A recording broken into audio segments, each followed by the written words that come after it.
Well, hello. You know the score from now on. It is podcast time. Hello and welcome to Blah de Blah with me, Tom Feeney. Me, Dale Harris. Me, Jack Elliott. Welcome to Blah. D. Blah. Well, hello and welcome to Blah de Blah. Another fine week. And we're going to start like we always do with news of the week. And Jack, your story for My the week. story of the week is the revelations to come out of the select committee regarding the phone hacking scandal. So this is the Leveson inquiry. Leveson inquiry. The committee has stated that Rupert Murdoch is not fit to lead a major company. However, the committee was noticeably divided along party lines, with the four Conservative MPs, amongst those Louise Mensch, not stating that Murdoch is unfit to lead a major company such as Sky B. And it also goes on to state that Colin Myler, ex-News of the World editor, Tom Crone, his ex-legal chief, that they misled Parliament deliberately. And also it states that, James Murdoch, his lack of interest in the company was, incredible. Yeah. Louise Mensch was part of the Parliament inquiry originally, wasn't she? Yeah. When they had him in for questioning. And she stated that Piers Morgan. Had talked about how he'd committed phone hacking in his book, even when he hadn't. Yeah, so, using parliamentary privilege. She wouldn't say it outside of Parliament. Yeah, of course. What about Tom Watson? Because he's been very much been very active in this.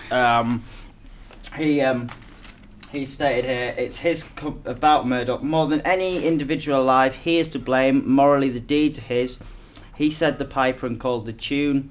It's his company, his culture, his people, his business, his failures, his crimes, the price and profits and power.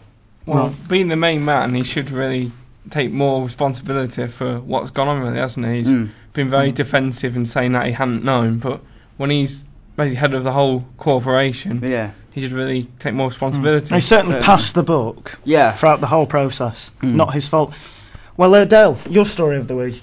My story is about the floods that having in the UK, which despite this, the hosepipe ban is still in place. Down south mainly, I think, isn't it? In the Midlands. Yeah, it's certainly more down south and up north. Well, it's a bit ridiculous, isn't it? How is there a hosepipe ban with this amount of rain? I mean, it's been all over the country, the rain. It's not like it's just in the north. So what are you? I think the south have had it a bit worse this week. South worst, I think. They've had more floods. Bad, but the north have not had a hosepipe ban in place. No, I don't think they had it. It's mainly the south, isn't it? Of course, a lot of areas. Where is it? They were flooded a few years ago. Taunton, wasn't it? Taunton, and about 1,000 houses have been evacuated. I fear that's going to flood in the next 48 hours. Is what I'm also told. think there's some criticism of the fact that these areas, they flooded a couple of years ago. They've flooded quite a lot recently, and yet they haven't put in more those flood defences. Well, they should have done by now, really. Maybe you could say it's cost cutting. Maybe from the local councils again. But surely it costs more. Like last time, the amount it cost for insurance and that. But maybe it's the idea of a short-term game, which in the end does lead to a long-term loss. Yep. Well, maybe. I think you're right. I think you've hit the nail on the head there, Tom. Right, so now, Tom, your story? Well, my story of the week, of course, is Roy Hodgson. He has been appointed the England manager on a 4-year contract. And this is it's certainly gone down a treat for the journalists who can't stop putting the R in the headline. So, of course. And did anyone notice during the press conference, he was not known as Roy Hodgson, he was announced as... It was Roy Hodgson. Well, as you know, I rang up last night as I started to watch the press conference, and I couldn't believe it, and Roy Hodgson looked at him as if, what on earth are you doing? A look of disgust in his eyes, I think it has to be said. So that was a great start to their relationship. Start of 4 years. Gone right, now win the Euros. But do you two think Harry Redknapp should have got the job instead? Yes. Well, I don't. Personally, I believe that it was a decision that was... He always said that Jamie Redknapp would make the choice. and Jamie Redknapp had given clear hints that his health was more important than the England job. And I think that... that is true. Yeah, especially the fact that he'd have to go to Burton a lot. Well, it'd be a 7-hour journey, isn't it? No, it's a 700-mile journey because they weren't willing to move from their home. Yeah. I think it's 7 hours there and back. Well, maybe. I think it is. As for Roy Hodgson, he lives in the Burton area. So it's quite easy for him to... Well, yeah, and he would have moved anyway because you could tell that it's his dream job. The passion for the job that he had. At least the thing about Roy is he's got that international experience, whereas Harry Redknapp doesn't. Well, they got Switzerland to the '94 World Cup, which is the first time they got to a major tournament in nearly 30 years. And Finland to 33rd in the rankings. And the United Arab Emirates. Yeah. Well, Switzerland were actually third in the rankings at one point. In 1993. Yeah, well, there you go. Right, well, we've had news of the week. Well, on Blah de Blah this week, we've got a special guest. Mm-hmm. We've got Andy Smith, who is running in the local council elections for TUSC. That stands for Trade Union and Socialist Coalition. Welcome to the show, Andy. Welcome, Andy. Welcome. So, do you want to just move the mic, Jack? Sure. So we can actually hear what Andy is saying. So, Andy, when are the elections? For anyone that doesn't know. Tomorrow.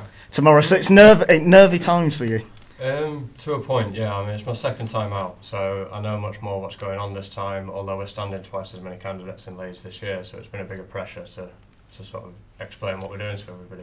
What are your realistic aims for the party? Well, I mean, the Trade Unionist and Socialist Coalition is actually a coalition of independents, trade unionists and socialists, and I'm a member of the Socialist Party. So our aim is sort of for socialist transform within English politics and to sort of oppose capitalism and eventually overthrow capitalism through revolutionary action. So I mean, long-term revolutionary action, short-term trying to sort of make it perfectly clear to people that the cuts that are being imposed by all three main parties are completely unnecessary and they should be fought on local and national levels. What do you say due to the cuts and how people reacted? Would you say that there's a good chance that your party could be on the rise? Our party, well, the coalition and the party actually are both on the rise significantly. I think Bob Crow started the movement from the RMT a few years ago when it was called No to EU, Yes to Democracy. And actually that's since the Socialist Party got involved, we sort of convinced him to change the name to a slightly less right-wing sounding name. And that's been a really positive move, and I think we really took the lead with it in trying to get candidates out last year, which again I stood last year, and that's sort of seen a really positive influence, and certainly it's shifting Labour's attitude towards the movement as well, standing more left-wing candidates, although still not left-wing enough in our opinion. But I mean, we've got high-profile candidates this year as well, specifically in the GLA elections with Alex Gordon standing and many leading trade unionists. The profile of the party is lifted by its membership, and the fact that the trade unions have been, had their funding thrown back in their face by Miliband and the Labour Party, I think that's going to have a significant influence in how things go, specifically in this election and the upcoming European elections next time round. Do you think that, as a socialist, do you think Ed Miliband, do you think Dave Miliband should lead the Labour Party instead of Ed Miliband? I think, to be perfectly honest, David Miliband is further towards the Blairite tradition than Ed Miliband, and Ed Miliband's a Blairite. So neither would do for me, but I think... So who would do for you? Out of the Labour Party, who would you like to be in power if you had the choice? I think, based on the fact that, I mean, the Socialist Party come from the militant tendency, who were actually expelled from the Labour Party en masse, because the last time we faced these cuts, we put a needs budget in Liverpool, and instead of taking the cuts and putting them through, we said no, we built council housing instead, we saved services, we built facilities, and we provided jobs for the people of Liverpool. So we got expelled. And because of that, since then, we've argued that actually, and since the abolition of Clause 4, there's been no comeback for the Labour Party. So to be perfectly honest, I don't really care who runs the Labour Party. I'll keep opposing them until they start fighting for socialist principles again. Ed Miliband's doing a terrible job. Anybody who can't defeat this government by more than 8% in the polls is just a piss-poor politician. You said earlier that some of the cuts you felt were unnecessary. Which of the cuts do you think they didn't need to make? All of them. All Absolutely all of them. Currently, corporations in England are sat on over 700 billion that they're refusing to spend because it wouldn't be profitable.